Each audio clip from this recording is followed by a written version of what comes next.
Matilda, chapter 20, the third miracle. The next day was Thursday, and that, as the whole of Miss Honey's class knew, was the day on which the headmistress would take charge of the first lesson after lunch. In the morning, Miss Honey said to them, "One or two of you did not particularly enjoy the last occasion when the headmistress took over the class, so let us all try to be especially careful and clever today. How are your ears, Eric, after your last encounter with Miss Trunchbull?" "She stretched them," Eric said. "My mother says she's positive they are bigger than they were." "And Rupert," Miss Honey said, "I'm glad to see you didn't lose any of your hair after last Thursday." "My head was jolly sore afterwards," Rupert said. "And you, Nigel," Miss Honey said, "do please try not to be smart-aleck with the headmistress today. You were really quite cheeky to her last week." "I hate her," Nigel said. "I'll try not to make it so obvious," Miss Honey said. "It doesn't pay. She's a very strong woman. She has muscles like steel ropes." "I wish I was grown up," Nigel said. "I'd knock her flat." "I doubt you would," Miss Honey said. "No one has ever got the better of her yet." "What will she be testing us on this afternoon?" a small girl asked. "Almost certainly the 3 times table," Miss Honey said. "That's what you are all meant to have learnt this past week. Make sure you know it." Lunch came and went. After lunch, the class reassembled. Miss Honey stood on one side of the room. They all sat silent, apprehensive, waiting. And then, like some giant of doom, the enormous Trunchbull strode into the room in her green breeches and cotton smock. She went straight to her jug of water and lifted it up by the handle and peered inside. "I am glad to see," she said, "that there are no slimy creatures in my drinking water this time. If there had been, then something exceptionally unpleasant would have happened to every single member of this class, and that includes you, Miss Honey." The class remained silent and very tense. They had learnt a bit about this tigress by now, and nobody was about to take any chances. "Very well," boomed the Trunchbull. "Let us see how well you know your 3 times table. Or to put it another way, let's see how badly Miss Honey has taught you the 3 times table." The Trunchbull was standing in front of the class, legs apart, hands on hips, scowling at Miss Honey, who stood silent to one side. Matilda, sitting motionless at her desk in the second row, was watching things very closely. "You," the Trunchbull shouted, pointing a finger the size of a rolling pin at a boy called Wilfred. Wilfred was on the extreme right of the front row. "Stand up, you," she shouted at him. Wilfred stood up. "Recite the 3 times table backwards," the Trunchbull barked. "Backwards?" stammered Wilfred. "But I haven't learnt it backwards." "There you are," cried the Trunchbull, triumphant. "She's taught you nothing. Miss Honey, why have you taught them absolutely nothing in the last week?" "That is not true, Miss Headmistress," Miss Honey said. "They have all learnt their 3 times table, but I see no point in teaching it to them backwards. There is little point in teaching anything backwards. The whole object of life, Headmistress, is to go forwards. I venture to ask whether even you, for example, can spell a simple word like wrong backwards, straight away. I very much doubt it." "Don't you get impertinent with me, Miss Honey," the Trunchbull snapped. Then she turned back to the unfortunate Wilfred. "Very well, boy," she said. "Answer me this. I have 7 apples, 7 oranges, and 7 bananas. How many pieces of fruit do I have altogether? Hurry up, get on with it, give me the answer." "That's adding up," Wilfred cried. "That isn't the 3 times table." "You blithering idiot," shouted the Trunchbull. "You festering gumboil, you flea-bitten fungus. That is the 3 times table. You have 3 separate lots of fruit, and each lot has 7 pieces. 3 sevens are 21. Can't you see that, you stagnant cesspool?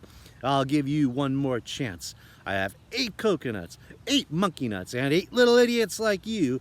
How many nuts do I have altogether? Answer me quickly." Poor Wilfred was properly flustered. "Wait," he cried. "Please wait. I've got to add up 8 coconuts and 8 monkey nuts." He started counting on his fingers. "You bursting blister," yelled the Trunchbull. "You moth-eaten maggot. This is not adding up. This is multiplication. The answer is 3 eighths, or is it 8 threes? What is the difference between 3 eighths and 8 threes? Tell me that, you mangled little wurzel, and look sharp about it."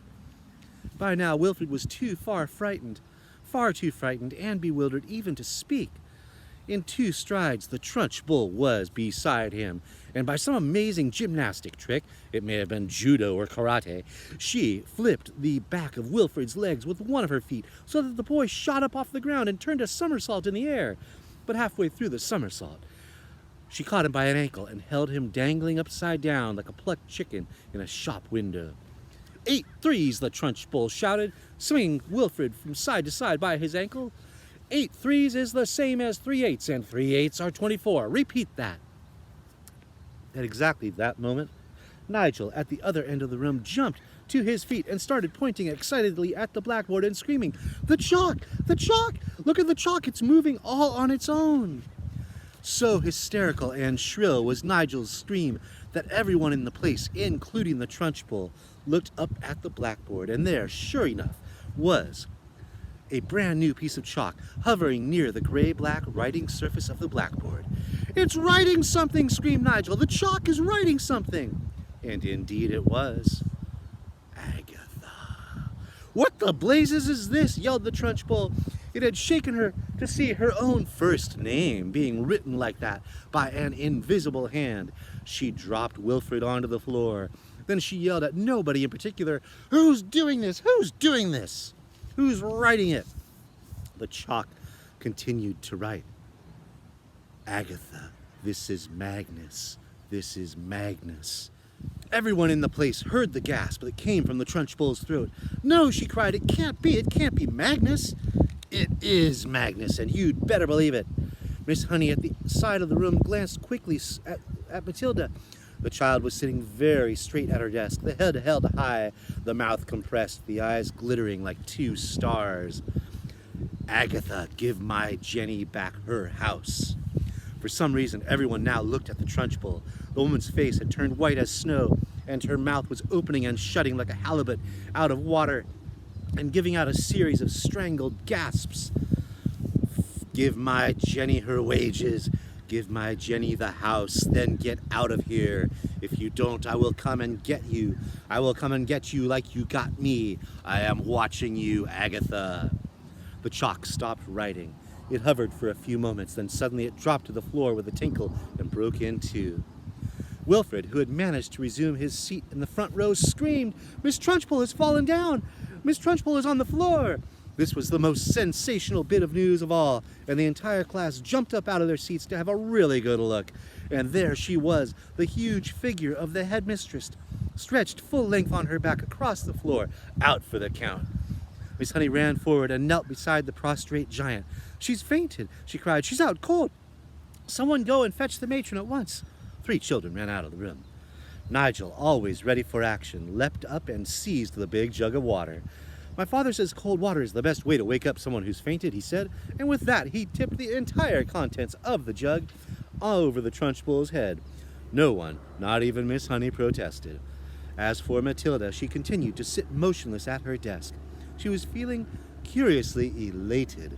She felt as though she had touched something that was not quite of this world, the highest point of the heavens, the farthest star. She had felt most wonderfully the power surging up behind her eyes, gushing like a warm fluid inside her skull, and her eyes had become scorching hot, hotter than ever before, and things had come bursting out of her eye sockets, and then the piece of chalk had lifted itself up and had begun to write.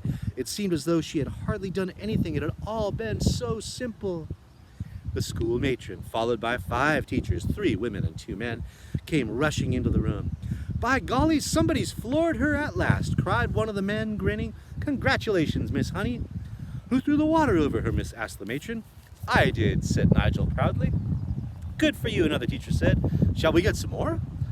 It took all 5 teachers and the matron to lift the enormous woman and stagger with her out of the room. Miss Honey said to the class, "I think you'd better all go out to the playground and amuse yourselves until the next lesson."